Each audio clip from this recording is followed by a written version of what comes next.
નમસ્કાર NS ન્યૂઝમાં આપની સાથે હું છું સીમા। વાત કરીએ અમદાવાદની તો અમદાવાદના નવા વાડજ ખાતે આવેલ ત્રિષા હોસ્પિટલ ખાતે દુનિયાનો સર્વશ્રેષ્ઠ કહેવાતા ધન ટેકનોલોજી ધરાવતા नी रिप्लेसमेंटના રોબોટનું લોન્ચિંગ કરવામાં આવ્યું છે।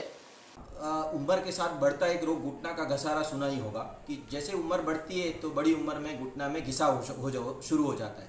जैसे घुटने में घिसाव शुरू होता है और जैसे लास्ट स्टेज में होता है तब चलना उठना बैठना डेली एक्टिविटीज़ में तकलीफ शुरू हो जाता है।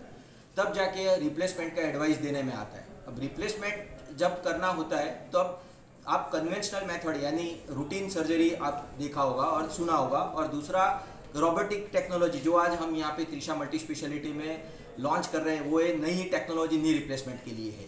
अब नी रिप्लेसमेंट जब करते हैं तो एक पैर का अलाइनमेंट डिसाइड करना होता है। जो पैर टेढ़ा होता है उसको सीधा करना होता है। जो अलाइनमेंट सीधा करने के लिए कन्वेंशनल सर्जरी में ऊपर की हड्डी में एक रॉड डालना होता है, जिस रॉड के ऊपर जिग लगा के हड्डी को कट करना होता है, और नीचे की हड्डी में बाहर से जिग लगा के नीचे की हड्डी को कट करना होता है। ये जब जिग लगाते हैं तो एक अनुभव से, एक जजमेंट से, एक अनुमान से जिग को लगाया जाता है, जिसमें कुछ ना कुछ खामी रहने की संभावना रहती है। उसमें उस खामी की वजह से कई दर्दियों को सुना होगा कि 10-20% लोग ऐसे होते हैं जिनको थोड़ा घुटने में बाद में ऑपरेशन के बाद भी दर्द रह जाता था।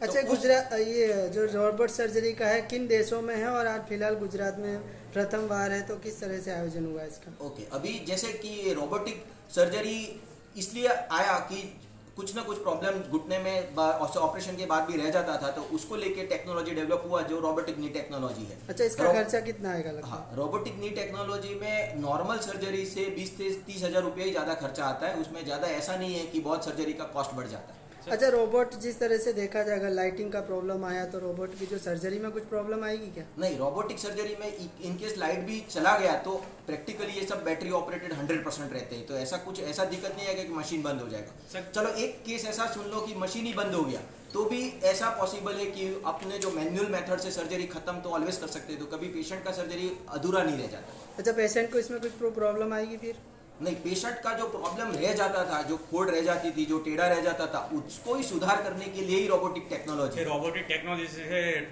कितने टाइम में रिप्लेसमेंट होता है? रोबोटिक टेक्नोलॉजी से 30 से 40 मिनट में पूरा सर्जरी खत्म हो सकता है।